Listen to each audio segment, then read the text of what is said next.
Hello my dear students, आज हम लोग क्लास 9 के फिजिक्स भारती भवन का तीसरा चैप्टर पढ़ेंगे, बल तथा गति के नियम। तो इसमें हम लोग इसके पिछले क्लास में यहाँ तक पढ़ चुके थे, ठीक है।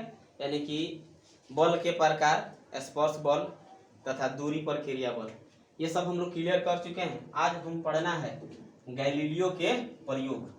तो गैलीलियो जो था वह क्या क्या प्रयोग किया था, मतलब कैसे प्रयोग किया था, हम लोग उसको संक्षिप्त में थोड़ा जानेंगे। तो सबसे पहले हम देखते हैं, इसमें पॉइंट है कुछ, कह रहा है कि ग्रीस, जिसका एक और नाम क्या है, यूनान। ग्रीस बोला जाए या यूनान बोला जाए, दोनों का मतलब सेम। तो कह रहा है कि ग्रीस या यूनान के महान दार्शनिक कौन, अरस्तु, जिनका जन्म यानी कि 384 ईसा पूर्व के बात हो रहा है। बीसी का मतलब होता है ईसा पूर्व। यहाँ पर तुम लोग देखेगा लो तो ये जो गिनती है उल्टा चल रहा है। अगर नहीं पता होगा तो हम सोचेंगे 84 में जन्म होगा, 322 में कैसे मृत्यु हो सकता है, बात है सोचने वाली।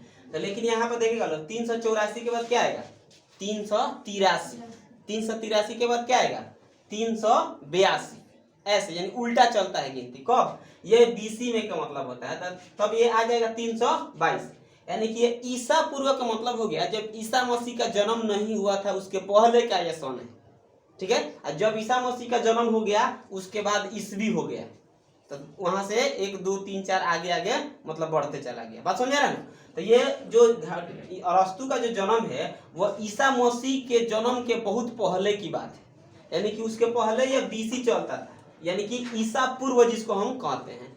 तो उनका जन्म कब हुआ था, 384 ईसा पूर्व, और उनकी मृत्यु कब हुई थी, 322 ईसा पूर्व में।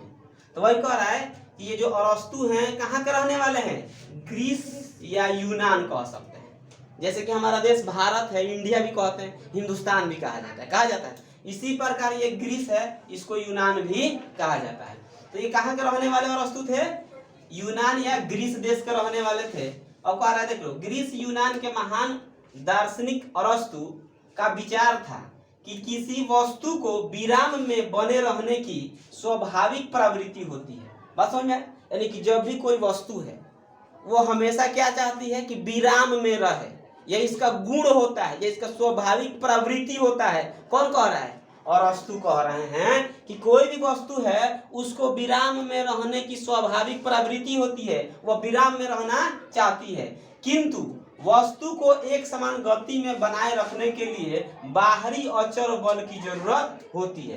यानी कह दिया जाए कि अगर हम वस्तु को गति में लाना चाहते हैं तो उस पर क्या करना पड़ता है, यानी कि बाहर से कोई बल, कांस्टेंट बल क्या कहते हैं, लगाना पड़ता है, तब जाके वस्तु किस अवस्था में आएगी, गति में आएगी। ये कौन कह रहा था, अरस्तु कह रहे थे। बात समझा। लेकिन आगे देखते हैं, करीब 2000 वर्षों तक यह मान्यता बनी रही। कौन वाली, ये जो अरस्तु कह कर गए थे कि कोई भी जो वस्तु होता है वो अपने विराम अवस्था में रहता है, जब तक कि उस पर बाहर से हम लोग बल नहीं लगाएंगे वह किस अवस्था में बना रहना चाहता है, विराम की अवस्था में बना रहना चाहता है।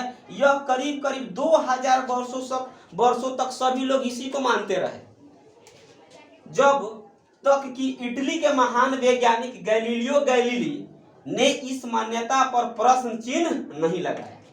यानी कि इटली के एक वैज्ञानिक है, कौन है, गैलीलियो गैलीली है। यहाँ पर देख सकता है लोग, कौन है, गैलीलियो गैलीली। 2000 वर्षों तक यह मान्यता बनी रही कि वस्तु को अपने स्वाभाविक प्रवृत्ति यानी कि विराम में रहने की आदत है। यह प्रश्न चिन्ह जब तक गैलीलियो ने इस पर नहीं लगाया तब तक लोग यही मानते थे। अब गैलीलियो के बारे में हम लोग जानेंगे। तो गैलीलियो का जन्म कब हुआ था, 1564 ईस्वी में, और उनकी मृत्यु कब हो गई थी, 1642 ईस्वी में। और उन्होंने ही अरस्तु के जो ये नियम है, ये जो उसकी अवधारणा है, उस पर क्या किया, प्रश्नवाचक चिन्ह लगा दिया।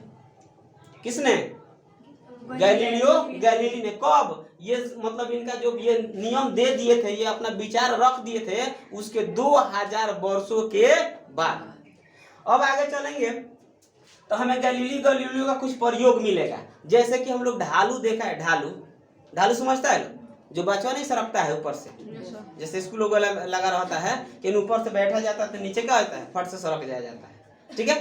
तो वहां पे क्या होता है, जैसे कि मान लो उन्होंने कुछ ऐसा सिद्धांत लगाया, उन्होंने कुछ ऐसा सोचा कि जैसे उन्होंने बताया कि जब ढालू पर अगर किसी बॉल या किसी वस्तु को क्या किया जाए, छोड़ा जाता है, बात समझ रहे ना, तो उसमें क्या होता है, त्वरण हमेशा उत्पन्न होते रहता है। क्या उत्पन्न होते रहता है? त्वरण हमेशा उत्पन्न होते रहता है।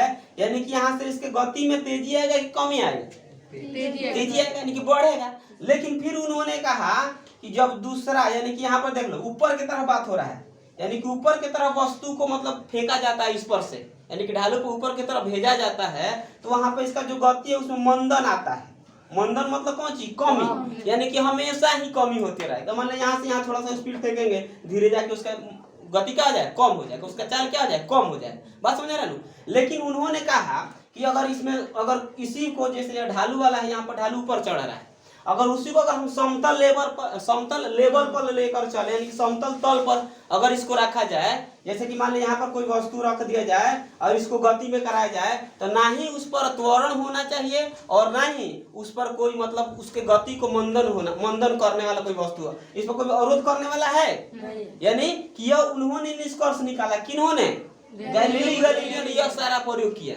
उसके बाद उन्होंने यह प्रयोग किया आगे चलकर, ठीक है, कि जैसे कि मान लेते उन्होंने एक बर्तन लिया, यानी कि चारों तरफ से लगभग उसका लेवल बराबर है, उस पर उन्होंने क्या किया, एक गोली को यहाँ से छोड़ा, तो ये गोली आया, फिर कहाँ तक पहुंचा, यहाँ तक पहुंचा, पूरा ऊंचा तक, ऊपर ऊंचाई तक पहुंचा?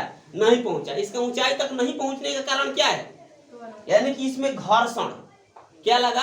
घर्षण लगा। घर्षण के बारे में हम लोग इसके पिछले क्लास में पढ़ चुके हैं। घर्षण क्या करता है? गति का विरोध करता है। घर्षण क्या करता है? गति का विरोध करता है। तो वही बात यहाँ पे हो रहा है कि जब यह गोली चला, चाहे कोई भी वस्तु, मान लेते कोई बॉले लेके चला जाए, जब यहाँ से चला तो इस पर इसका विरोध करने वाला कौन है? घर्षण है और हवा का अवरोध है। यानी कि हवा भी उसके गति को क्या करेगा? रोकेगा, जिसके कारण यह गोली पूरा ऊंचाई तक नहीं पहुंच पाया। बस समझ आया? फिर उन्होंने दूसरा प्रयोग किया, फिर यहाँ पर एक गोली लिया गया और इसके जो स्लोप है इसको थोड़ा सा डाउन किया गया। बस समझ रहे ना। तो यहाँ से फिर इसको छोड़ा गया, तो फिर ये गोली पहुंचा, लेकिन इससे थोड़ा सा ज्यादा दूरी तय किया। बस समझ रहा है? किससे? इसके अपेक्षा इसका जो स्लोप ऐसा थोड़ा कम था, इसमें क्या किया, थोड़ा सा डाउन कर दिया गया, तो इसमें जो दूरी है वो दूरी क्या हुआ, ज्यादा तय किया।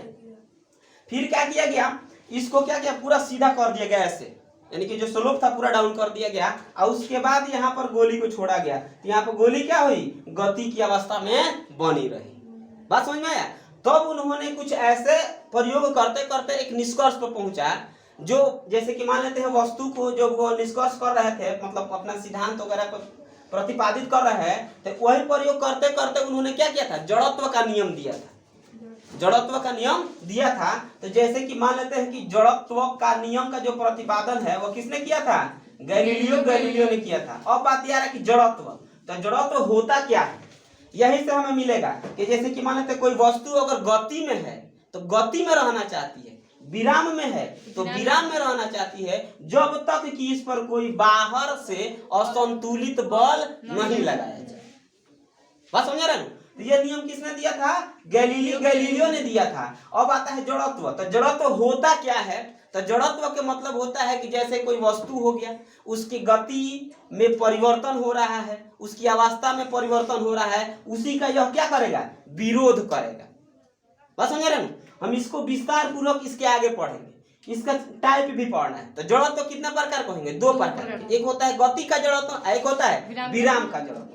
तो हम इसके अगले क्लास में पढ़ेंगे, अभी हम लोग ये जानेंगे, ठीक है। तो यहाँ पर जड़त्व का नियम में क्या होगा कि जैसे कह दिया गैलीलियो ने कि जब कोई वस्तु अगर गति में है तो गति में रहना चाहती है, और जब कोई वस्तु अगर विराम में है तो विराम में रहना चाहती है, जब तक कि उस पर कोई बाहरी असंतुलित बल नहीं लगाया जाता है। क्लियर हुआ? तो ये नियम किसने दिया था? गैलीलियो ने, और इसी को कहा जाता है जड़त्व का नियम। और जो जड़त्व का नियम है वही आगे चलकर क्या बन जाता है? न्यूटन का प्रथम गति नियम बन जाता है। न्यूटन का जो प्रथम गति नियम है और गैलीलियो का जो जड़त्व का नियम है, दोनों सेम है।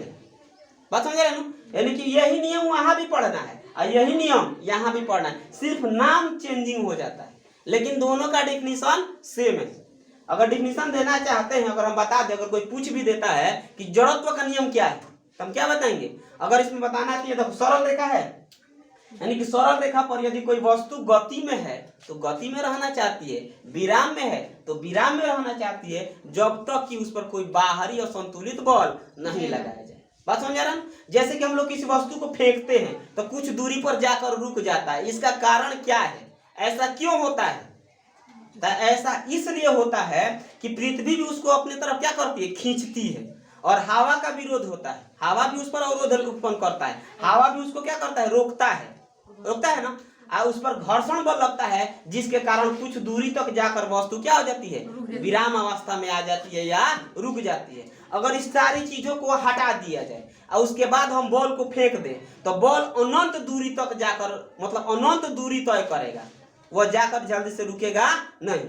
कब? जब यहाँ से घर्षण हो गया, हवा का अवरोध हो गया, इन सारी चीजों को हटा दिया जाएगा, तब अगर वह उस बॉल को हम छोड़ देते हैं तो बॉल कहाँ तक जाएगा, अनंत दूरी तय करेगा।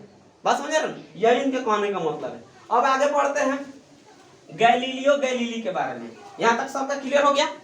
अब आगे देखा जाए गैलीलियो गैलीली, तो हम पहले ही जान चुके हैं कि इनका जन्म कब हुआ था, 1564 ईस्वी में, और उनकी मृत्यु कब हो गई, 1642 ईस्वी में। अब चले इसके बारे में थोड़ा सा देख लेते हैं। कह रहा है कि गैलीलियो इटली के प्रसिद्ध भौतिक विज्ञानी और खगोलविद थे। ये कहाँ के रहने वाले थे, इटली के रहने वाले थे। यानी कि इनका जड़ कहाँ पर, माने इनका अधिकतर ये किसके वैज्ञानिक माने जाते थे, भौतिक और खगोलविद के।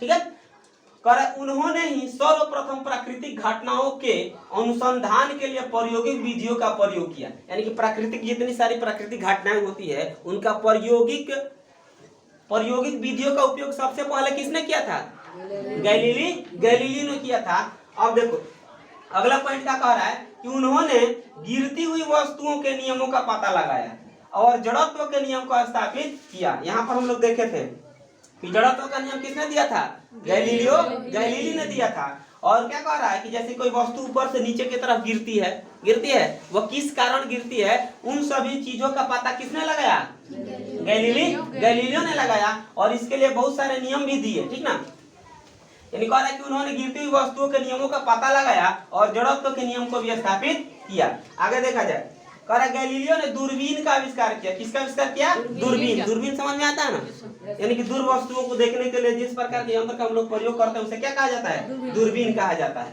तो कह रहा है कि गैलीलियो ने दूरबीन का आविष्कार किया, उसका उपयोग खगोल परीक्षण मतलब देखने वाला, परीक्षण मतलब क्या होता है, देखने वाला, यानी कि देखने वाले के लिए किया जाए।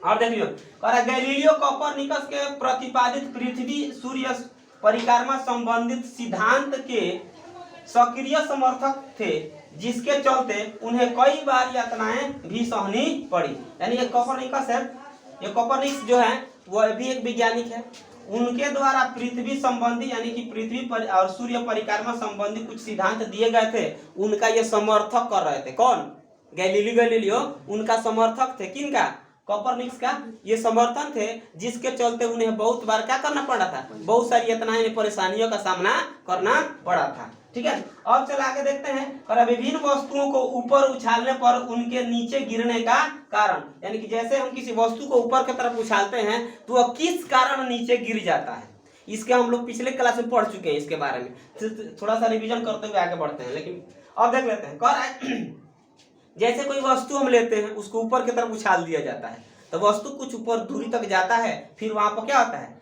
धीरे से रुक जाता है और उसके बाद वह नीचे आकर गिर जाता है। इसका कारण क्या है, ऐसा क्यों होता है, वस्तु ऊपर से नीचे क्यों गिरता है? तो देखते हैं। कह रहा है कि जब हम पत्थर के छोटे टुकड़े को ऊपर की ओर फेंकते हैं, बात समझे, कह रहा है कि जब हम किसी पत्थर के टुकड़े को, एक छोटे से टुकड़े को ऊपर की तरफ फेंकते हैं तब वह कुछ ऊंचाई तक जाता है। अब क्या आकाश में तो पूरा नहीं चल जाएगा, यानी कुछ ऊंचाई तक जाता है और वहां क्षण भर के लिए रुक कर नीचे की ओर गिरने लगता है। अब वहां पर वस्तु जाएगा, वहां पर क्या होगा, कुछ क्षण के लिए रुकेगा। कौन, जिस पत्थर को हम ऊपर फेंके हैं वो, यानी कुछ क्षण के लिए रुकता है और क्या होता है, फिर नीचे गिरने लगता है। इसका कारण यह है कि पत्थर के टुकड़े पर पृथ्वी हमेशा अपने केंद्र की ओर आकर्षण बल लगाती है। कौन सा बल लगाती है, आकर्षण बल, उसको अपनी तरफ क्या करती है, खींचती है। आकर्षण बल लगाती है, पृथ्वी द्वारा लगे इस आकर्षण बल को हम क्या कहते हैं? गुरुत्व बल कहते हैं। बात समझ में आया? अब देखो इसको हम क्लियर से समझाते हैं। कह रहा है कि जैसे हम किसी भी छोटे से पत्थर के टुकड़े को ऊपर की तरफ फेंकते हैं तो पहले फेंकते हैं तो वो स्पीड बढ़ता है, बढ़ेगा ना, धीरे धीरे धीरे धीरे जाकर उसका स्पीड क्या आ जाता है? कम हो जाता है। एक बार ऐसा समय आता है कि यानी उसका जो स्पीड है एकदम जीरो के बराबर हो जाता है, यानी कि वह विराम की अवस्था में आ जाता है कुछ क्षण के लिए। कुछ क्षण के लिए जाता है, वहां पर वो क्या होता है? रुक जाता है, और रुकने के बाद वह तुरंत क्या होता है? नीचे की तरफ गिरने लगता है। नीचे गिरने के कारण क्या होता है? यानी कि पृथ्वी उसको अपनी तरफ आकर्षित करती है, खींचती है। किस बल के कारण खींचती है? गुरुत्व बल के कारण खींचती है। तो पृथ्वी जिस बल के कारण उस वस्तु को अपनी तरफ खींचती है उस बल को हम क्या कहते हैं? गुरुत्व बल कहते हैं। और इसी कारण कोई भी पत्थर को जब ऊपर की तरफ से कोई भी वस्तु को हम ऊपर की तरफ उछालते हैं तो क्या होता है? नीचे आकर गिर जाता है। ठीक है, तो आज के लिए इतना ही, फिर मिलते हैं अगले क्लास में। यदि मेरा वीडियो आपको अच्छा लगा हो तो लाइक करें, कमेंट करें और अपने दोस्तों में ज़्यादा से ज़्यादा शेयर करें। और यदि आप मेरे चैनल पर नए हैं तो मेरे चैनल को सब्सक्राइब करें। धन्यवाद।